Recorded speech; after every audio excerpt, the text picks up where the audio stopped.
যোদ্ধা সভাপতি, উপস্থিত আজকের এই গণসমাবেশের সম্মানিত প্রধান অতিথি, এদেশে লক্ষ কোটি মানুষের আধ্যাত্মিক এবং রাজনৈতিক রাহবার, বিগত 24 জুলাই অভ্যুত্থানের ছাত্র জনতার অন্যতম অভিভাবক, এই বাংলার মানুষের আশার আলোর প্রতীক, গণমানুষের নেতা হযরত মাওলানা মুফতি সৈয়দ মোহাম্মদ ফয়জুল করিম শাইখে চরমনাই দামাত বরকাতুহুল আলিয়া সহ ওলামা একরাম, ব্যবসায়ী বন্ধুগণ, সাংবাদিক বন্ধুগণ, প্রশাসনের ভাইয়েরা, সর্বস্তরের সাথী বন্ধুগণ, আজকে 5ই আগস্টের পরে, এই আগস্টেই আমরা আজকে 1 বছর পূর্তি পরে এখানে সমবেত হয়েছি। দুঃখজনক একটা বিষয় আজকে বলতেই হয়, 5ই আগস্ট হাজারো জনতা, 2000-এর মতো ছাত্র জনতা জীবন দিয়েছে। যেই আশা এবং প্রত্যাশা নিয়ে জীবন দিয়েছিল, সেই আশা এবং প্রত্যাশা এই 1 বছরে পূরণ করা সম্ভব হয়নি। এমনকি আগামী দিনে যাতে পূরণ করা না যায় সেই ব্যবস্থাও করা হচ্ছে।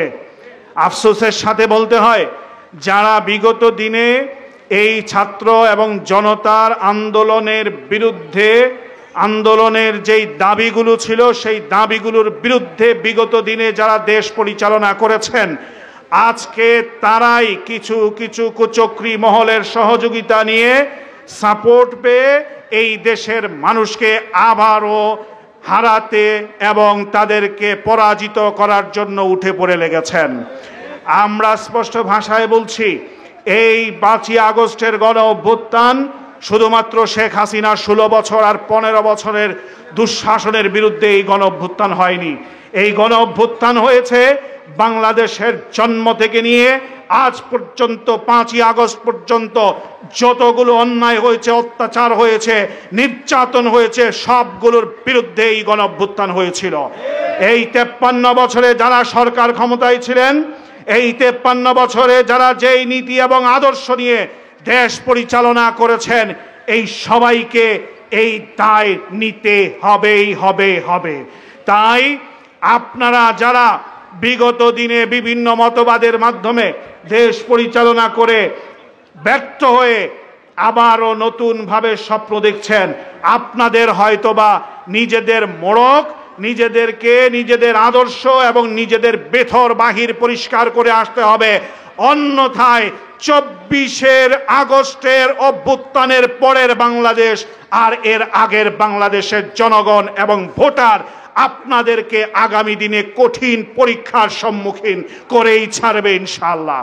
প্রিয় উপস্থিতি, আমরা আজকে এখানে সিলেটের, বৃহত্তর সিলেটের যেই অঞ্চলে দাঁড়িয়ে আছি, এই এলাকা, আগের বক্তারা বলে গেছেন, এই এলাকা আমাদের সব থেকে সর্বোচ্চ একেবারে অবহেলিত একটা এলাকা। এই এলাকা, আমাদের মানুষ যারা আছেন, এখানে যারা বসবাস করেন, এই প্রত্যেকটা মানুষের ভাগ্যের পরিবর্তনের জন্য আমরা বিশ্বাস করি ইসলাম ছাড়া আর কোনো মতবাদের পক্ষে সম্ভব নয়। কারণ এই বিগত 53 বছর অনেকেই সাবেক এমপি সাহেবকে দোষারোপ করে গেছেন, কিন্তু আমি একটা কথা বলতে চাই, বিগত 17 বছর 16 বছর যারা এমপি ছিলেন, উনারা, এর আগে যারা ছিলেন, উনারা সবাই মিলেই কি আমাদেরকে এই যন্ত্রণা থেকে উদ্ধার করতে পেরেছেন? পারেন নাই। কারণ ওনাদের ওই কারখানা যেগুলো আছে, কারখানার ভেতরের মেশিন যেগুলো আছে, সব একই, শুধুমাত্র বাহিরের সাইনবোর্ডটা বেশ কম আছে, আর কিচ্ছু নাই। এই সাইনবোর্ড বেশ কম দেখে দেখে বারবার আমরা ধোঁকা খাই, কিন্তু ভেতরে যখন যাই গিয়ে ওই কারখানার মধ্যে একই মেশিনে একই প্রোডাক্ট চলে আসে। এরা বিগত দিনে আমাদের থেকে ট্যাক্স নিয়েছে ঠিকই, কিন্তু তাদের ক্ষমতা হয় নাই এই অঞ্চলের মানুষের ভাগ্যের পরিবর্তনের জন্য শুধুমাত্র বালু মহলটা খুলে দিবে।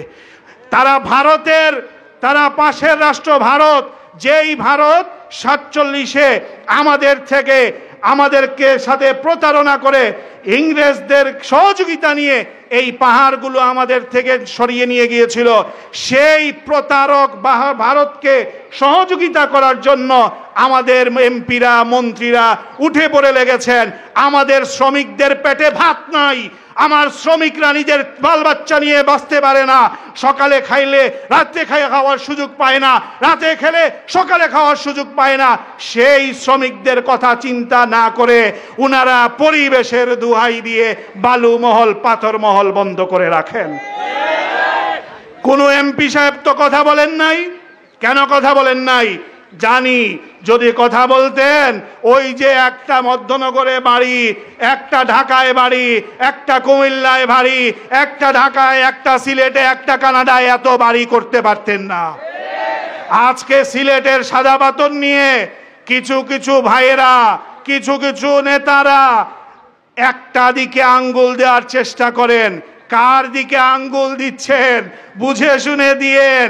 এই দিকে আঙ্গুল দিবেন, শুধু আঙ্গুল নয়, এই দেশের জনগণ শেখ হাসিনাকে বাংলাদেশ থেকে, এখান থেকে উৎখাত করে এটাই বুঝিয়ে দিয়েছে, ইসলামপন্থীদের সাথে, পীর সাহেব চরমনের সাথে লাগতে আসলে বুঝে আসবেন, হয় আপনারা থাকবেন, না হয় আমরা থাকব।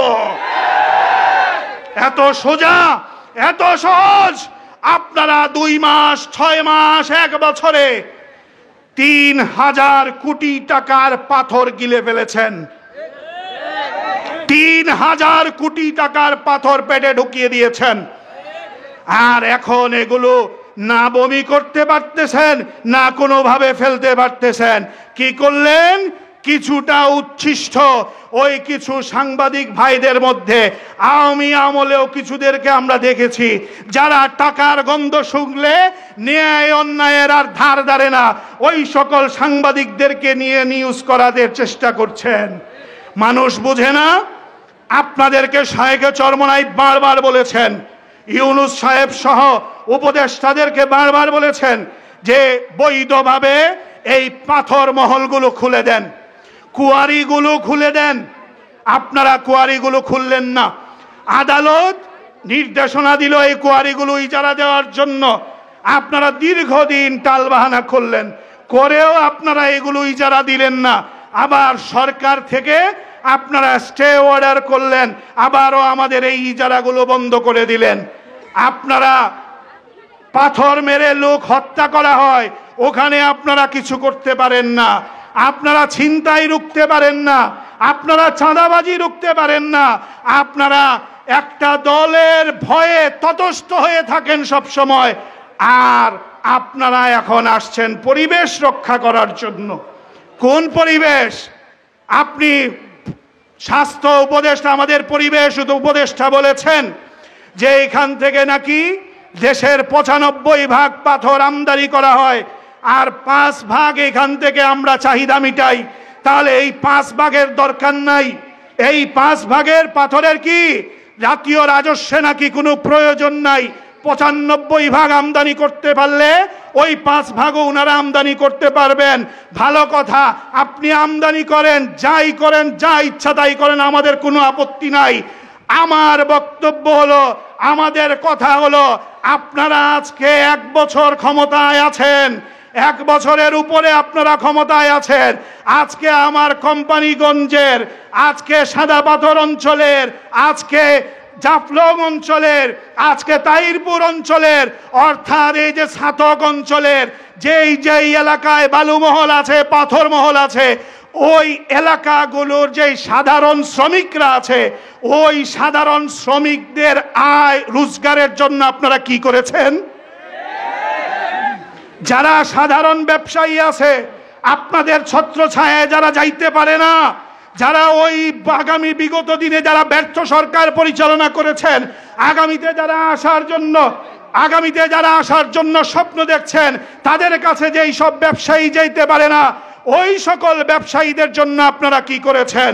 যদি সিলেটবাসীর জন্য, সিলেটের জন্য, বৃহত্তর সিলেটের জন্য আপনাদের বরাদ্দ কম হয়ে থাকে, একনেকে যদি একটা প্রজেক্ট আপনারা পাস করতে না পারেন, তাহলে আজকে সিলেটবাসী আপনাদেরকে স্পষ্ট ভাষায় বলে দিচ্ছে, শুধু পাথর আর বালু নিয়ে নয়, কোনো কিছু দিয়ে সিলেটবাসীকে, বৃহত্তর সিলেটবাসীকে মায়া কান্না দেখাতে আসবেন না। আগামী দিনের ইসলামপন্থীদের ঐক্যবদ্ধ সোনার বাংলাদেশ, ইসলামের বাংলাদেশ গড়ার উদাত্ত আহ্বান জানিয়ে বক্তব্য শেষ করছে। ওয়া আখিরু দাওয়ানা আলহামদুলিল্লাহি রাব্বিল আলামিন।